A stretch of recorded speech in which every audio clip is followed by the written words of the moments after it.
एकता Bharat news channel के संवाददाता शोहेब सलमानी ने बताया कि सिकंदराबाद इंडस्ट्रियल एरिया टुयोन टेक प्राइवेट लिमिटेड के मैनेजिंग डायरेक्टर पी.के. शर्मा ने बताया कि कोरोना महामारी में मध्यम वर्ग का व्यक्ति सबसे ज्यादा प्रभावित हुआ है। उन्होंने कहा कि कोरोना महामारी में जब सरकार को फंड की आवश्यकता पड़ी तो सर्व समाज ने बढ़ चढ़कर हिस्सा लिया और पीएम फंड में डोनेशन दिया।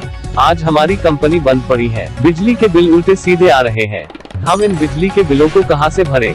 आज सर्व समाज परेशानी में है, सरकार का किसी से कोई मतलब नहीं है। सरकार को फंड की आवश्यकता पड़ी तो शराब के ठेके व तहसील रजिस्ट्रार ऑफिस खुलवा दिए ताकि फंड की पूर्ति होती रहे। कोरोना महामारी में सरकार ने जनता को बीच मझधार में छोड़ दिया है। आइए दिखाते हैं मीडिया से बात करते हुए टुयोन टेक प्राइवेट लिमिटेड के मैनेजिंग डायरेक्टर पी.के. शर्मा ने क्या कहा। मेरा नाम पी.के. शर्मा है। मैं twin tech India private limited में मैनेजिंग डायरेक्टर के पद पर हूँ। मेरी factory Sikandrabad UPSIDC industrial area में स्थित है और ऑफिस ग्रेटर नोएडा में। इस महामारी में जो सबसे ज़्यादा पिसा है वो मिडिल कैटेगरी का आदमी है। जो लोअर कैटेगरी का आदमी है उसको सरकार खूब भरपूर प्रयास मदद कर रही है और जो अपर कैटेगरी का आदमी था उसके पास सारी सुविधाएं पहले से मौजूद थी, उसे कोई परेशानी नहीं। लेकिन जो मिडिल कैटेगरी का आदमी था उसको ना तो सरकार देखभाल कर रही है और ना ही उसके पास इतना सक्षम था अपने आप में कि वो 1.5 महीने तक बैठ करके खा सके। आज सबसे ज़्यादा अगर पिस रहा है तो मिडिल कैटेगरी है। इसी तरह से एमएसएमई जो स्मॉल स्केल इंडस्ट्रीज़ होती हैं, जैसे मैं बैठा हुआ हूँ, आज हम लिमिटेड मैन पावर के साथ फैक्ट्रियाँ चला रहे हैं। सभी को राशन देना हमारी जिम्मेदारी बनती है और जिम्मेदारी राशन देना अपने एम्प्लॉयज़ की ही नहीं है। जब पिछला लॉकडाउन हुआ था तो सरकार ने मुंह कह कर के मांगा था कि हमारे को तवज्जो दो, हमारे को पैसा चाहिए इस महामारी में। तो जितने भी स्मॉल स्केल इंडस्ट्री जो व्यापारी गण थे वो बढ़ चढ़ के उन्होंने हिस्सा लिया था और अपना अपना योगदान अपनी सक्षमता के हिसाब से अच्छा खासा पैसा पीएम फंड्स केयर के अंदर दिया था। आज हालात ये हो रही है कि स्मॉल स्केल इंडस्ट्री जिसके पास कोई काम नहीं है, पिछले 3 महीने से बैठे हुए हैं, बिजली का बिल नियमित ही हमारे को भरना पड़ रहा है। सारे खर्चे हमारे जो फिक्स थे वो हमारे फिक्स खर्चे हैं। हमारे को ना सरकार से कोई तवज्जो मिल रही है और ना ही इस आपदा के अंदर किसी भी तरह की सपोर्ट की हमारे को सपोर्ट मिल पा रही है सरकार की तरफ से। हम उम्मीद करते हैं कि सरकार हमारी तरफ से मिडिल कैटेगरी को खास तौर से ध्यान देगी।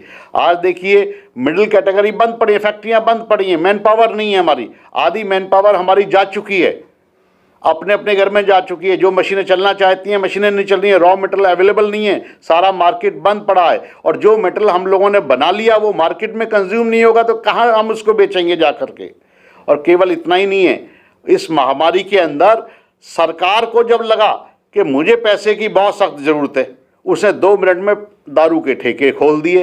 अपनी इनकम की उन्हें पूरी ख्याल है कि हमारी इनकम बढ़नी चाहिए। अपनी इनकम उन्होंने चालू कर दी दारू के ठेके खोल करके। अपनी इनकम उन्होंने चालू कर दी कि रजिस्ट्रियाँ चालू खोल दो ताकि इनकम ऑफ सोर्सेज बढ़ती रहे। एक इंडस्ट्रियलिस्ट क्या करे? उसके पास रॉ मटेरियल परचेज करने के लिए रिसोर्सेज अवेलेबल नहीं है। जो पैसे थे वो सारे खर्च हो चुके, मार्केट में रॉ मटेरियल नहीं मिल रहा और अगर फिनिश प्रोडक्ट पड़ा भी हुआ है हमारी फैक्ट्री के अंदर वो आगे बिक नहीं पा रहा है। तो आज हम बुरी तरह से टूट चुके हैं। हम सरकार से दरख्वास्त करते हैं कि वो किसी भी तरह से हमारे को सपोर्ट करे, कुछ फंडिंग करके करे और हमारी भी पीड़ा को वो समझे। जैसे वो गरीबों को सहायता कर रहे हैं वो हमारी भी पीड़ा को समझे और आए और हमारे को भी थोड़ा सा ऊपर कर। फंगस एक बीमारी आ गई है, उसकी दवाई भी बाजार से गायब हो चुकी है, तो क्या कहना चाहेंगे? देखिए, ये अगर हम देखें ऑक्सीजन के ऊपर जो कालाबाजारी हुई, मौके का फ़ायदा लोगों ने बहुत उठाया है। वो भी हमारे जैसे व्यापारी थे, मैं ये नहीं कह रहा कि वो व्यापारी नहीं थे। बहुत सारे लोगों ने इस लाइन के अंदर देखा कि ऑक्सीजन की किल्लत आ रही है, कंसनट्रेटर की किल्लत आ रही है, तो उन्होंने ज़बरदस्त यूज़ किए। लेकिन इस महामारी में हमने स्पेशली हमारी कंपनी ने GMDIC को, RM UPSIDC को एक वीडियो बना करके भेजा भी था कि आप हमारे को बड़े ऑक्सीजन के सिलेंडर दें, हम छोटे ऑक्सीजन के सिलेंडर में भर के फ्री ऑफ कॉस्ट प्रोवाइड करेंगे। हमारे पास रॉ मटेरियल था और लेकिन कालाबाजारी ने भी हद कर दी थी। मैं कहता हूँ ऐसे ये पैसा कभी किसी को पचेगा नहीं। ऐसी जो महामारी फैली हुई है, इसके अंदर लोग जान पे खेल करके इंजेक्शन्स की कालाबाजारी कर रहे हैं, ऑक्सीजन के सिलेंडर्स की कालाबाजारी कर रहे हैं और कंसंट्रेटर की कालाबाजारी कर रहे हैं। ये बिल्कुल ही गलत है। ऐसे में सारे व्यापारियों को एक साथ आना चाहिए और ऐसे लोगों को जो इस तरह की कालाबाजारी में लिप्त हैं, इनको अवॉइड करना चाहिए, इनको बाईपास करना चाहिए। देखिए, ये जो अभी एग्ज़ाम की चर्चा चल रही है कि 12th के एग्ज़ाम होने चाहिए नहीं होने चाहिए, नो डाउट 12th के एग्ज़ाम अगर नहीं होंगे तो आगे कॉम्पिटिटिव एग्ज़ाम्स हैं उसके ऊपर मेजर इम्पैक्ट पड़ेगा। और जो हाई क्वालिटी के बच्चे हैं जिन्होंने इतनी तैयारी करी है, अगर वो नहीं जाएंगे आगे तो वो बीच में आप फिल्टर नहीं कर पाएंगे कि कौन बेस्ट है और कौन नहीं।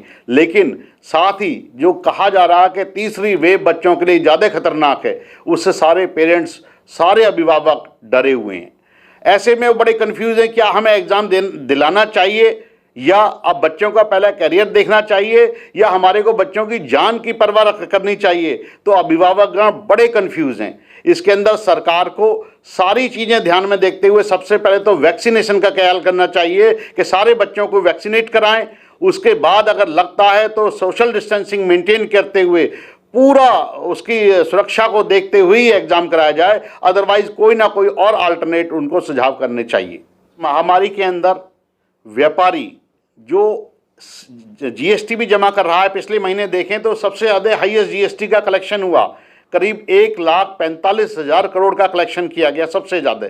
उसमें व्यापारी गणों का सबसे ज़्यादा योगदान रहा है। व्यापारी हमेशा इनकम टैक्स भी देता है, जीएसटी भी बढ़ता है और ज़्यादातर व्यापारी ईमानदारी से टैक्स भरते हैं। लेकिन हालात क्या है, 3 से 5-7% जो टैक्स पेयर हैं उनको वैक्सीनेशन की कोई प्रायोरिटी नहीं दी गई है। प्रायोरिटी वो नहीं बनी कि हाँ कैटेगरी वाइज होना चाहिए। चलो ये जो हमारे को एक किसान अन्नदाता दिखाई देता है कि किसान अन्नदाता है, लेकिन व्यापारी नहीं दिखाई देता कि ये आपको जो मैक्सिमम इनकम टैक्स आपके यहाँ पे रिटर्न फाइल होती है उसमें ज़्यादातर व्यापारी होते हैं। तो व्यापारियों को भी इनको एक रिजर्वेशन देना चाहिए था कि वैक्सीनेशन में इनको प्रायोरिटी दी जाए और सबसे पहले इनको वैक्सीनेट किया जाए, ताकि जो गवर्नमेंट की अर्निंग है वो कंटिन्यू बनी रहे। आज कई व्यापारी हमारे संगठन में हमारे से छोड़ के चले गए कोरोना की वजह से। उनको कोई सपोर्ट नहीं है सरकार की तरफ से। तो ऐसे व्यापारियों की तरफ सरकार को कुछ ना कुछ अपना सहयोग करना चाहिए। धन्यवाद।